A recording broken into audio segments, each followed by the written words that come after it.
Сәлеметсіздер ме, балалар?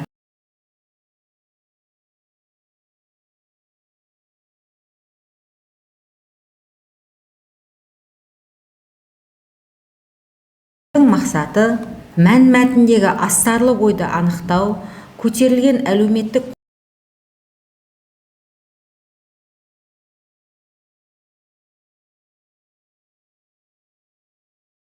еппен жүру, талаптылық, әртүрлі өнер, таза көңіл. Осы берілген тірек сөздер сіздерге қандай ой салады? Сіздерге ұсынылған сөз тіркестерінде адам қасиеттері айтылады. Ұлы ақын Абай осы адам қасиеттерін өзінің шығармаларында талдап түсіндіре отырып, философиялық тұрғыда ұрпақ бойына дарытады. Балалар, ақынның осындай мақсатта жазылған «Жігіттер ойын арзан, күлкі қымбат» өлеңімен танысамыз. «Жігіттер ойын арзан, күлкі қымбат» өлеңі туралы мәліметпен танысайық. «Жігіттер ойын арзан, күлкі қымбат» Абайдың 1886 жылы жазған өлеңі. Әр қайсысы 4 тармақты 25 шумақтан тұрады. Бұл Абайдың жастарға арналған достық, татулық, жар сүю мәселесі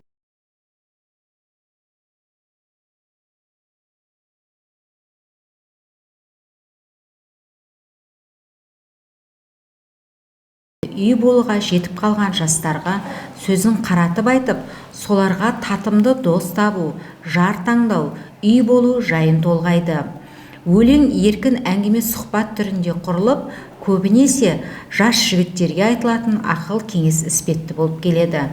Сондықтан өлеңді оқығанда өмірден көргені мен түйгені көп ақылгөй адамның біркелкі өңкей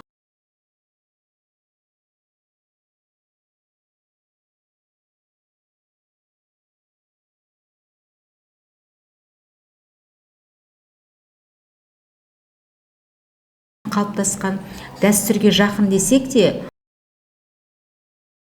сонылығы және еш жасандылықсыз тартымды жатық етіп айтылуы бірден назар аударады. Өлеңнің сөздерімен танысайық. Ғиззат, ғаззат, арабша қадір, сый, рияз, арабша гүлбақша мағынасында. Меліш, орысша мелочь, ұсақ түйек. Көйт, асық ойында қарыз алу. Ұтылып қалса, көйт ойыннан қуылады. Енді осы өлең бойынша тапсырмаларға көшейік. Енді балалар өлең үзіндісі бойынша әдеби шеңбер әдісімен тапсырмаларды орындауға кірісеміз. Әр үзіндінің идеясын анықтаймыз. Әр үзіндегі негізгі сөздер мен сөз тіркестерін анықтаймыз, ортақ ойды табамыз. Бірінші үзінді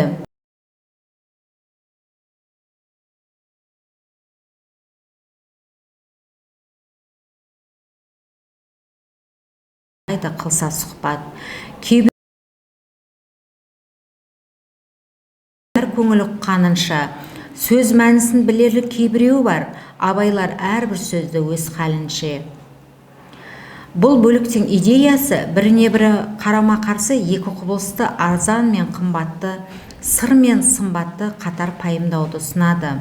Осы антонимді қатынаста тұрған сөздердің мағыналары ақынның айтайын деп отырған негізгі ойының салмағын арттырып, бозбалаларға өзінің ақыл кеңесі мен шын ықыласын білдіреді.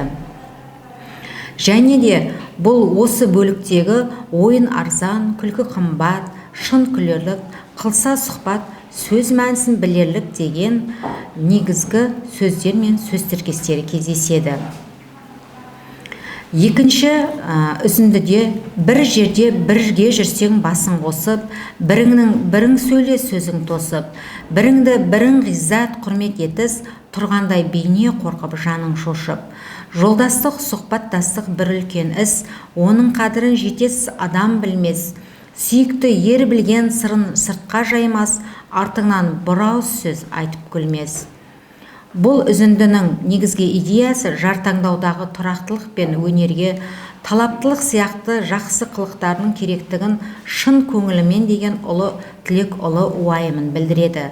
Және мұнда кездесетін сөздер мен сөз тіркестері талаптылық, оңғақ бұлдай, жақсы қылық, сөзге сынық. Үшінші үзіндіге мән беріп қараймыз. Шын көңілмен сүйсе екен кімді сүйсе, бір сөзімен тұрса екен жанса күйсе. Қырмызы қызыл жібек бозбалалар оңғақ болдай бұлғайды бірдім тисе. Керек іс бозбалаға талаптылық, әртүрлі өнер мінез жақсы қылып.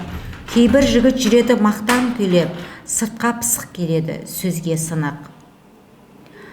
Бұл бөліктің негізгі идеясы өнген өлкесінде сұхбат құрудың әңгімешілдік, шешендік өнердің өрлегендігіне, өркендегеніне бірекей өнегелі мысал. Сұхбат тәрбие мен білім құралы. Бұл бөліктің сөз тіркесі мен сөздері құрмет етіс, жолдастық, сұхбаттастық, сыртқа жаймас. Осы үш бөліктегі негізгі ортақ ой психологиялық әсері мол ақын дауысында мейір, тазалық, сыршылдық, құштарлық, рухани кеңістік пен кемелдік болмақ. Екінші тапсырмаға назар аударайық. Абай өсиет еткен адам қасиеттерінің өлеңдегі қолданысына көзқарасымызды білдірейік. Жолдастық, күншілдік, қиянатшыл, татулық бұл өлеңде кездесетін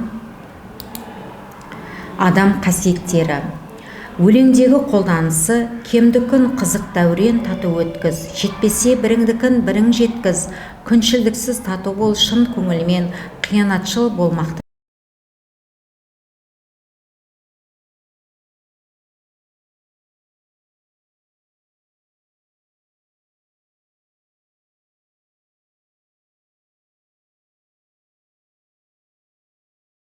Барша жігіттеріміздің бойынан табылса дейміз. Екінші, өлеңде кездесетін адам қасиеті көрсе қызарлық. Біреуді көркі бар деп жақсы көрме, лапылдақ көрсе қызар нәпсі керме.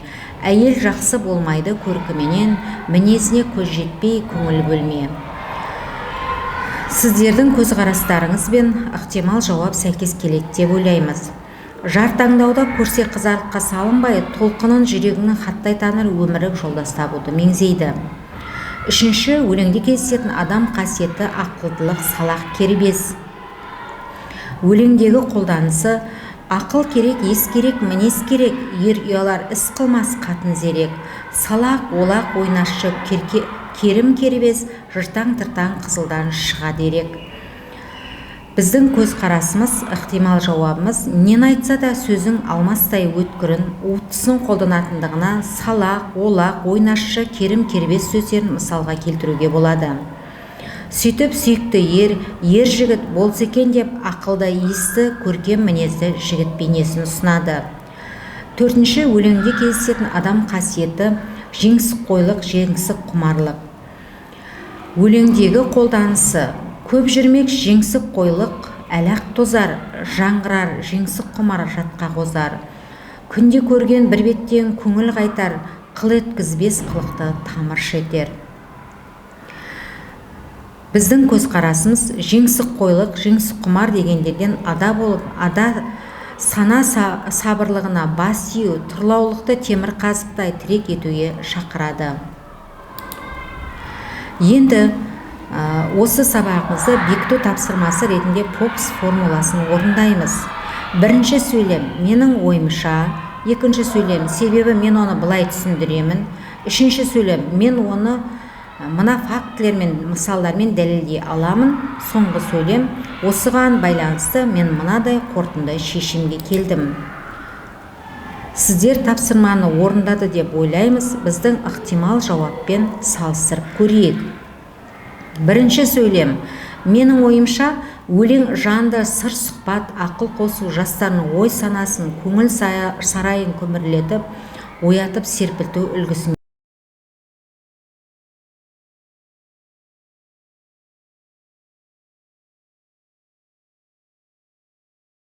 қасиеттерге ие, шын көңілмен, шын күлерлік, жүзі шұғыла, шынар тұлға сүйікті ер жігіт болса екен деген арман тілегін жеткізсе керек. Үшінші сөйлем, оны мен мына фактілермен, мысалдармен дәлелдей аламын. Кей құрбы бүгін тату, ертең бату, тілеуі жақындығы бәрі сату деп түңіліп үміт кесілсе, көкірегінде қаяу жоқ, қиянат жоқ, қажымас, қайта айнымас қайран тату деп көңілі сүйсінеді. Соңғы сөйлем, Осыған байланысты мен мынадай қорытынды шешімге келдім. Ақынның өлеңін оқи отырып, өз замандастарыма 21 ғасырда өте қажет қасиеттер, білімді, іскер, батыл, ойлы, ақылды көшбасшы болса, және иман мен сауаптың қағидаттарын жетік білсе деймін. Балалар, Абай Құнанбаевтың «Жігіттер ойын арзан күлкі қымбат» өлеңін талдап болсақ, үйге тапсырмалайық. Өлеңде сипатталған мінез құлықтар қазіргі жігіттердің бойынан кездеседі ме? Ойыңызды дәлелдеп, сыни пікір жазыңыз. Келесі білім алаңында кездескенше сау саламатта болыңыздар.